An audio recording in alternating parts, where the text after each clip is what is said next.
Hello students, welcome to the class. And you know that in class 11th physics we studied about the scalar and vector quantities, and after that the difference with some examples. And in the previous lecture we have also studied about what is unit vector, what is magnitude of a vector, what is modulus of a vector. So again I am going to start from this particular topic so that you can understand it very well. As you clearly see that in the previous lecture we have discussed about these things, and after that we studied about this vector, equal vector, anti-parallel, parallel, zero vector and unit vector also we studied. I have given a numerical problem. You have to, based on, you can say, on the unit vector, and I told you how to determine the unit vector of vector A. Okay? So now the topic is, now students we will study about again, actually you can say, firstly you should understand what is a unit vector. I told you in the previous lecture that a unit vector is represented as vector r upon modulus of the r vector. So it was a very simple formula, and after that I told you what is the meaning of modulus. Modulus of any vector quantity. So if there is a vector A, suppose you have a vector A, so the modulus, that is mod of vector A, is going to be magnitude of A. Modulus is magnitude of vector A. So that's why we can write it like this. हम लोग अगर ऊपर vector नहीं लगा रहे हैं, ये arrow head नहीं लगा, इसका मतलब ही यही है कि उसके हम लोग मैग्नीट्यूड के बारे में बात कर रहे हैं. ठीक है, तो ये बात याद रखनी होगी. हमने मैग्नीट्यूड ऑफ द वेक्टर समझ लिया, यानी कि मॉडुलस ऑफ वेक्टर क्या होता है. यूनिट वेक्टर समझ लिया, जैसे आर कैप जैसे लिखा, या ए कैप लिख कर भी हम समझ सकते हैं. आफ्टर दैट बेटा हमें अब समझना चाहिए कि एडिशन ऑफ वेक्टर अगर करना हो हमें क्या करना है. अब एडिशन ऑफ वेक्टर पहले समझना पड़ेगा, एडिशन ऑफ वेक्टर्स. इसके बाद हम लोग समझेंगे सब्ट्रैक्शन ऑफ वेक्टर, है ना. Addition and subtraction of vectors, है ना. तो स्टूडेंट्स एक बात समझ नहीं आया है, अभी हम वेक्टर लॉ ऑफ एडिशन नहीं सिखा रहे हैं आपको. नॉर्मल वेक्टर्स, सपोज मेरे पास एक वेक्टर लिखा हो, फॉर एग्जांपल के थ्रू इसको लेना चाहूँगा. मान लीजिए हमारे पास एक वेक्टर ए है जिसको लिखा गया है 2i cap plus 3j cap plus 5k cap, and similarly we have a second vector, that is vector b, and it can be written as I cap minus j cap plus 3k cap. This is the example, you can say. By giving the example we can understand what is the meaning of addition of the vector, or you can say what will happen in this particular term.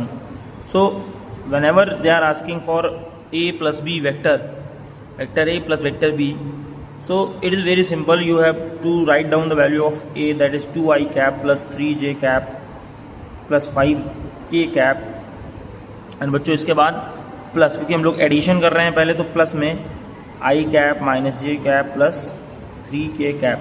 ध्यान रखिएगा अभी हम लोग addition वाला part कर रहे हैं. ठीक है, यहाँ प्लस 3 कैप क्योंकि प्लस लगा हुआ है. तो अब क्या करेंगे, जहाँ जहाँ i लिखा है i को i के पास ले आइए, 2i cap plus i cap.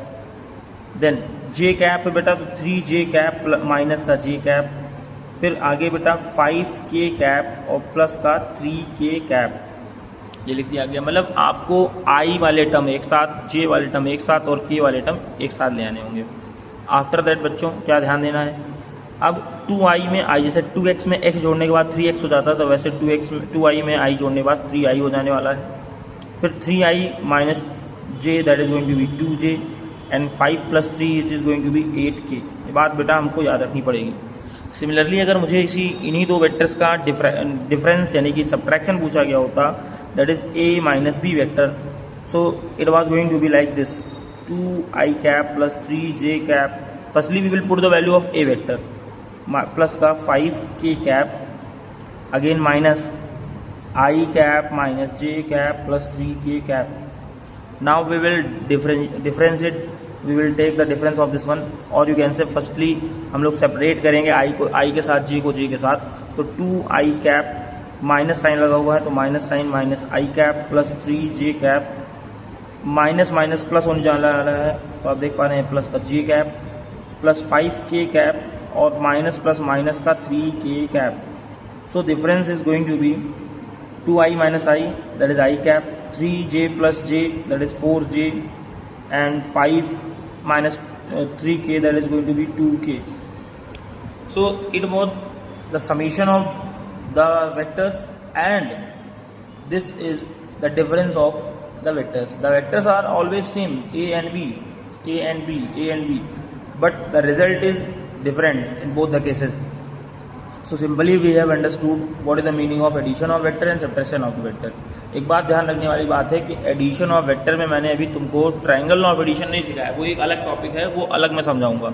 तो मेरे ख्याल से आप बच्चों अभी तक unit vector, modulus of the vector and addition and subtraction of the vector के बारे में जान चुके हैं.